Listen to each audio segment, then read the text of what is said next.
I hope you all are fine. और दोस्तों, स्वागत है आपका फिर से इस न्यू लेसन में।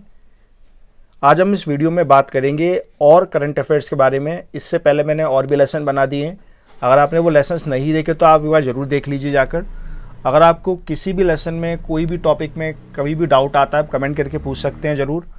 ये जो कोर्स है इंपॉर्टेंट होगा यूपीएससी, एसएससी, बैंकिंग एस्पिरेंट्स के लिए। अगर आप इनमें से किसी की भी तैयारी कर रहे हैं, apart from this if you are preparing for NDA और CDS, then also you can watch this course, right.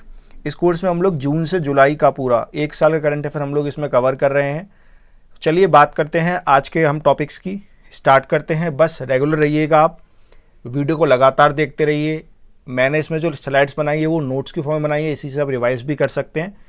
और अच्छा लगे वीडियो तो लाइक करिए, कमेंट करिए और शेयर करिए। हमारा आज का सबसे पहला टॉपिक आता है दोस्तों wild life trust of India के बारे में। एग्जाम में क्वेश्चन आ जाएगा wild life trust of India यानी कि WTI के बारे में। तो आप उसे क्या, इसमें क्या क्या पूछा जाएगा आपसे, चलिए जानते हैं। सबसे पहले wild life trust of India जो है, this is an Indian nature conservation organisation, यानी कि जो नेचर को कंजर्व करने की ऑर्गेनाइजेशन होती है ये वो है। ये कंजर्व क्या क्या करता है, ये कंजर्व करता है वाइल्ड लाइफ को। वाइल्ड लाइफ आप जानते हैं जो वाइल्ड एनिमल्स हैं उनको कंजर्व करता है, उनके हैबिटाट यानी उनके रहने की जगह को कंजर्व करता है, और वर्क करता है for the welfare of the individual wild animal. हर एक इंडिविजुअल वाइल्ड एनिमल के वेलफेयर के लिए ये काम करता है। अभी रिसेंटली इसको क्रेडिट मिला है क्योंकि इसने रिकवर करे हैं जो क्रिटिकली एंडेंजर्ड वाइल्ड लाइफ्स थे, और जो एनिमल्स का ट्रांसलोकेशन करते हैं, एक नेशनल पार्क से दूसरे नेशनल पार्क में ले जाते हैं, उसके लिए इसने हेल्प किया है। और ह्यूमन को कंजर्व, ह्यूमन को मतलब वहाँ पर जहाँ पर ये जो एनिमल्स रहते हैं वहाँ पर ह्यूमन का भी ध्यान रखा है कि एनिमल और मैन का जो कन्फ्लिक्ट होता है वो ना हो। तो ये जो वाइल्ड लाइफ ट्रस्ट है दोस्तों, इसको बनाया गया था 1998 में। ये डेट याद रखिएगा, 1998 में इसे बनाया गया था। और एज अ चैरिटी रजिस्टर्ड है। किसमें, कौन से एक्ट के अंडर रजिस्टर्ड है?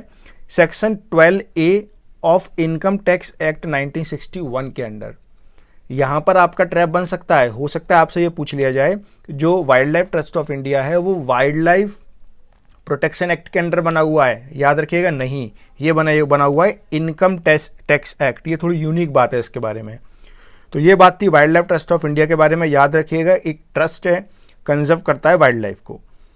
अगला हमारा टर्म आता है रिम्स के बारे में। रिम्स की फुल फॉर्म क्या होती है? Regional integrated multi hazard early warning system for Africa and Asia. आपको फुल फॉर्म से पता चल गया होगा, ये एक अर्ली वार्निंग सिस्टम है जो एक तरह से साइक्लोन आते हैं या फिर समुद्र में किसी तरह कोई भी अगर क्लाइमेट चेंज होता है, क्लाइमेट चेंज की प्रॉब्लम होती है, या फिर वहाँ मौसम बदलने वाला है, कुछ भी अगर चीज़ होती है तो वहाँ पे जो फिशरीज़ है, जो वहाँ पर मछुआरे हैं, उनको इन्फॉर्म किया जाता है। कहाँ कहाँ पर? एशिया और अफ्रीका के लिए ये है। याद रखिएगा, एशिया अफ्रीका दोनों के लिए है। इस सिस्टम का नाम है रिम्स। चलिए और बातें जान लेते हैं रिम्स के बारे में। अगर हम रिम्स की बात करें तो ये एक इंटरनेशनल इंटर गवर्नमेंटल इंस्टीट्यूट है। क्या है ये? इंटरनेशनल और इंटर गवर्नमेंटल, यानी कि इसमें जो देश हैं उनकी सरकारें पार्टिसिपेट करती हैं। मैनेज्ड बाय, इसे कौन मैनेज करता है? इसके खुद के मेंबर इसे मैनेज करते हैं, और ये अर्ली वार्निंग इन्फॉर्मेशन प्रोवाइड करता है मेंबर्स को। ठीक है। इसको जब 2004 में जब जो सुनामी आई थी जिसने हिट किया था अफ्रीका और एशिया को, आपको पता होगा काफ़ी डिजास्टरस सुनामी थी ये, तब इसको बनाया गया। तब इसकी नीड देखी थी कि एक ऐसा अर्ली वार्निंग सिस्टम होना चाहिए। इसको बनाया गया था 30 अप्रैल 2009 को, और ये रजिस्टर्ड है अंडर UN। तो ये सारे पॉइंट इंपॉर्टेंट हैं। एक एक लाइन इसकी इंपॉर्टेंट है कि इसको कब बनाया गया, क्या ये UN के अंदर रजिस्टर्ड है या नहीं है, सब बातें आपको याद रखनी है। ये ऑपरेट करता है थाईलैंड से, यानी कि जो इसका हेडक्वार्टर है वो थाईलैंड में है। तो क्या क्या पॉइंट याद रखने हैं आपको? इसका हेडक्वार्टर थाईलैंड में है। 2004 की सुनामी जब बनाया गया था, और ये एक अर्ली वार्निंग सिस्टम है जो अर्ली वार्निंग देता है, राइट। तो ये कुछ आप कंट्रीज देख सकते हैं। ये जो कंट्रीज आपको दिख रही हैं, ये जो हैं बेसिकली जो कोस्टल कंट्रीज हैं, जैसे इंडिया हुआ, सोमालिया हुआ, यमन हुआ, और आपका इंडोनेशिया हुआ, म्यांमार हुआ, ये सारे जो है ये मेंबर्स हैं रिम्स के। याद रखिएगा, क्योंकि रफली आपको आइडिया होना चाहिए, बहुत डिटेल में नहीं पता होगा तो कोई प्रॉब्लम नहीं है, लेकिन रफली आइडिया होना चाहिए कि आखिर कौन कौन इसके मेंबर्स हैं। And India is one of the member of RIMS. अगला हमारा दोस्तों टॉपिक आता है जो करंट अफेयर में रहा था, वो है हमारा national clean air programme. National clean air programme, very very important topic, क्योंकि एनवायरनमेंट से काफ़ी क्वेश्चन पूछे जाते हैं। क्या है ये? आपको पता होगा इंडिया में पिछले साल काफ़ी ज़्यादा प्रॉब्लम हुई थी, क्योंकि वहाँ पर पॉल्यूशन बढ़ गया था। स्पेसिफिकली बात करूँ तो एनसीआर में काफ़ी पॉल्यूशन हो गया था। तो to mitigate and prevention from pollution, यानी कि जो पॉल्यूशन है उसको कम करने के लिए या पूरी तरह से हटाने के लिए एक अवेयरनेस कैंपेन चलाया गया, जिसमें पॉल्यूशन को कम करने की बातें की गई, पेड़ लगाने की बातें की गई और कैपेसिटी बिल्डिंग की बात हुई, यानी कि हमारे जो पेड़ जो कम लगे हुए हैं उनको बढ़ाया जाए, इन सब की बातें की गई। इस प्रोग्राम के अंदर क्या किया जा रहा है, इसमें जो पॉल्यूटेंट होता है PM 2.5 और PM 10, दोनों ही PM 2.5 PM 10 दोनों की कंसंट्रेशन को 2024 तक 20 से 30% कम कर देना है। कंपेयर किससे करेंगे? 2017 के कंपेयर में, यानी कि 2017 में जितना PM 2.5 और PM 10 जो कि पॉल्यूटेंट्स हैं उनकी जितनी कंसंट्रेशन थी उसका 20 से 30% कम हो जानी चाहिए 2024 तक, ये इसके अंडर टारगेट है। तो याद रखिएगा, ये काफ़ी इंपॉर्टेंट एक प्रोग्राम है और काफ़ी एम्बिशियस प्रोग्राम है भारत सरकार का। तो आपको सारी बातें याद रखनी है। किस लिए है? पॉल्यूशन को कम करने के लिए, अवेयरनेस फैलाने के लिए और पेड़ लगाने के लिए ये बेसिकली प्रोग्राम है। तो ये जो नेशनल क्लीन एयर प्रोग्राम है इसको लॉन्च किया गया था जनवरी 2019 में, to tackle the increase pollution across the country. मैंने एग्जांपल दिया आपको एनसीआर का, लेकिन पॉल्यूशन तो सभी जगह बढ़ रहा है। एनसीआर में हालत ज़्यादा ख़राब हो जाती है, क्योंकि आपको पता होगा जो पंजाब में जला दी जाती है, जो फसलों को काटने के बाद जो नीचे के जो बचते हैं ना उनको जला देते हैं, जिसकी वजह से होता है, राइट। जब भी सर्दी आती है तभी होता ही है। तो उसके लिए, उनसे बचने के लिए और लोगों को अवेयर करने के लिए नेशनल क्लीन एयर प्रोग्राम चलाया गया है। याद रखिएगा, ये एयर पॉल्यूशन के लिए स्पेसिफिक है। अगला हमारा टॉपिक है दोस्तों इंटरनेशनल व्हेलिंग कमीशन। ये काफ़ी इंपॉर्टेंट टॉपिक है। इंटरनेशनल व्हेलिंग, व्हेल आप जानते हैं, व्हेल एक तरह की मछली होती है। उस मछली को प्रोटेक्ट करने के लिए, उसको खाया ना जाए, उसको मारा ना जाए, ये कमीशन बनाया गया जो उस मछली को प्रोटेक्ट करता है। तो इंटर गवर्नमेंटल ऑर्गेनाइजेशन है। पहली बात तो ये एक क्या है, इंटर गवर्नमेंटल ऑर्गेनाइजेशन है जो कंजर्व करता है एंड मैनेज करता है व्हेल को। मैंने बताया आपको, व्हेल को मारा ना जाए, उसको वो कंजर्व्ड रहे एक तरीके से, उसको ये मैनेज करता है इंटरनेशनल व्हेलिंग कमीशन। इसको बनाया गया था 1946 में, भारत को आज़ादी मिलने के 1 साल पहले इसको बनाया गया था। और इसमें टोटल 89 मेंबर्स हैं, ठीक है, 89 इसके मेंबर्स हैं। और इंडिया ने इसको ज्वाइन किया था 1981 में। लेकिन अभी ये न्यूज़ में इसलिए आया है क्योंकि जो जापान है उसने कह दिया कि हम ये नहीं मानेंगे, हम तो भाई व्हेल को मारेंगे भी और खाएंगे भी। तो Japan is opposing international whaling commission और वो विड्रॉ कर रहा है इसमें से। जापान जो कि इसका मेंबर था, जहाँ पर व्हेल को, जापान वो जगह जहाँ पर व्हेल को काफ़ी ज़्यादा मारा जाता है, खाया जाता है। तो जापान ने कहा कि हम तो ये नहीं माने, हमारा तो कल्चर है व्हेल को खाना। तो now Japan is withdrawing from this international whaling commission and he is saying we are opposing it, we do not need this international whaling commission and he wants to do commercial whaling, यानी कि whale को मारा जाएगा commercial use के लिए, उसको मार के बेचा जाएगा, उसके मीट को बेचा जाएगा। तो ये जापान कह रहा है कि अब तो हम ऐसा करेंगे, राइट। तो आपको याद रखना है इंटरनेशनल व्हेलिंग कमीशन के बारे में, कब बना, क्या है, जापान है या मेंबर, जापान का क्या रोल है, इंडिया मेंबर है या नहीं, इंडिया मेंबर है। अगला हमारा टर्म आता है दोस्तों भारतमाला परियोजना, वेरी वेरी इंपॉर्टेंट परियोजना और वी कैन से स्कीम।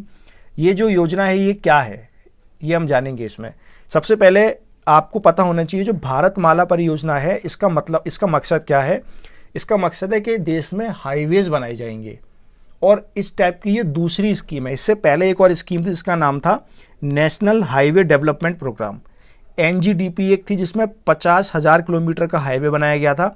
उसके बाद ये जो है जी सेकंड है, this is the second highway construction project after NGDP। All types of connectivity, इसमें इसके अंदर क्या होगा, सभी तरह की कनेक्टिविटी की जाएगी, इम्प्रूव की जाएगी कनेक्टिविटी को of the other parts of the country. जैसे कि गुजरात को कनेक्ट किया जाएगा कलकत्ता से, ऐसे मतलब एक तरह से हाईवे बनाए जाएंगे, कनेक्टिविटी बढ़ाई जाएगी, लोग आराम से एक जगह दूसरे के जा सके, जो गुड्स है वो एक दूसरे के जा सके। इनलैंड वाटरवेज के ऊपर काम किया जाएगा, कनेक्टिविटी इंप्रूव की जाएगी नॉर्थ ईस्ट के साथ। आपको पता है जो 7 सिस्टर हमारी स्टेट्स हैं, वहाँ से ज़्यादातर जो हमारा बाकी का देश है वो कटा कटा रहता है, दिल्ली कटी कटी रहती है, तो ऐसा ना हो, उनको भी जोड़ा जाए, इसके लिए भारतमाला परियोजना लाई गई है।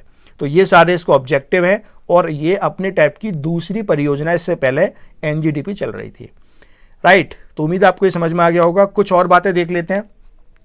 भारतमाला परियोजना के बारे में अगर हम बात करें तो इसमें क्या किया जाएगा, सारी बातें यहाँ लिखी हुई हैं। जैसे कि एक इकोनॉमिक कॉरिडोर बनाया जाएगा 9000 किलोमीटर का, एक inter corridor and feeder route बनाया जाएगा, नेशनल कॉरिडोर एफिशिएंसी इंप्रूवमेंट किया जाएगा, border road and international connectivity की जाएगी। ये सारे इसके फीचर से एक बार आप आराम से वीडियो को पॉज करके पढ़ सकते हैं और बेसिक बातें तो हम लोगों ने इसमें कर ही ली हैं, ठीक है।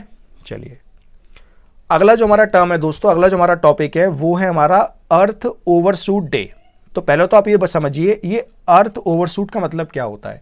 इसका मतलब ये है कि अर्थ ने एक साल में जितना प्रोड्यूस किया, अर्थ हमें रिसोर्सेज देती है, आपको पता है अर्थ में जो भी रिसोर्सेज देती है वो बेसिकली उसको वो रिन्यू करती है एक साल के अंदर। तो अगर एक साल में उसने प्रोड्यूस किया और हमने जो हम उसको कंज्यूम करते हैं उसको हमने एक साल से पहले ही कंज्यूम कर लिया, इसे बोलते हैं अर्थ ओवरशूट कर रही है। अब क्योंकि हमने पहले कंज्यूम कर लिया है तो अर्थ को ज़्यादा मेहनत लगेगी उसको रिन्यू करने में, तो इसे बोलते हैं अर्थ ओवरशूट डे। तो बेसिकली ये क्या है, replenish of earth resources in a year, और we can say the capacity of replenish होता है फिर से भर देना, the capacity of replenish of resources of earth is called earth overshoot day.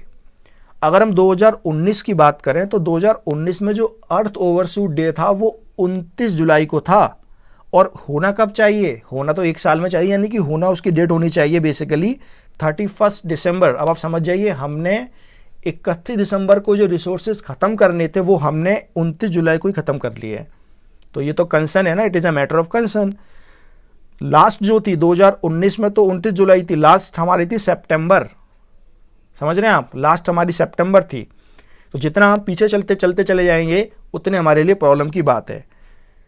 ये कैलकुलेट करता है जो इकोनॉमिक फुटप्रिंट्स होते हैं ह्यूमैनिटी के, इकोलॉजिकल फुटप्रिंट्स होते हैं ह्यूमैनिटी के। इसका मतलब ये है जो ह्यूमन एनवायरनमेंट को नुकसान पहुंचाता है उसको ये कैलकुलेट करता है। So due to the route of construction and the rate of replenish of the earth, यानी कि ये बेसिकली चेक करता है कि अर्थ के रिप्लेनिश करने की रेट कितनी है और इंसान कितने स्पीड में इसके जो रिसोर्स है उसको ख़त्म कर रहा है। तो सप्लाई साइड की अगर हम बात करें तो बायोलॉजिकल प्रोडक्टिव, फॉरेस्ट, ग्रेजिंग, ये बेसिकली जो हमें जो अर्थ है वो सप्लाई करती है। हमारी डिमांड क्या रहती है, हम प्लांट को यूज़ करते हैं, फिशेस को यूज़ करते हैं, और हम यूज़ नहीं करते, हम ओवर यूज़ कर लेते हैं।